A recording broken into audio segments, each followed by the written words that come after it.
Joël Môme passe la main. Le maître verrier réputé dans la France entière a transmis son atelier de Saint-Georges à son fils. Jean, 33 ans, hérite aussi d'un savoir-faire, un savoir très demandé.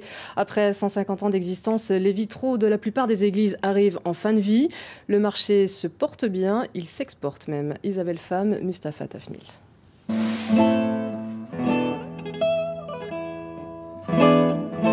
Le vitrail, c'est un art majeur, je l'affirme, parce qu'il a une dimension qui est la transparence, qui n'existe dans aucun autre art.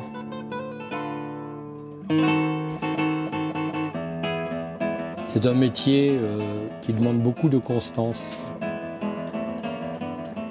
La difficulté d'avoir la responsabilité d'une histoire.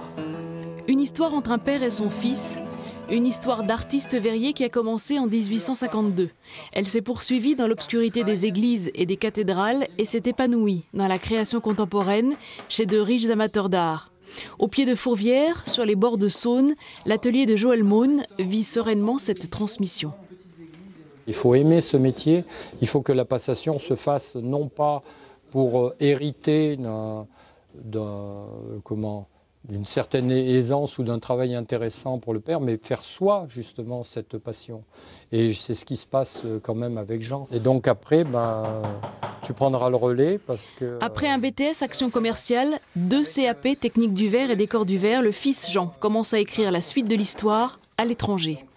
Aujourd'hui, on a des démarches à l'export, au niveau de la Chine et des États-Unis, par exemple. Donc je cherche une stagiaire ou un stagiaire pour la Chine qui soit prêt à nous représenter là-bas. C'est effectivement, c'est pour ça que dans la succession, ce qui est important, c'est le temps qu'on passe ensemble et non pas le jour où c'est établi. En octobre prochain, l'atelier Vitrail Saint-Georges exposera à New York. De son côté, Joël, le père, amoureux de perspective et de transparence, va consacrer tout son temps à sa passion.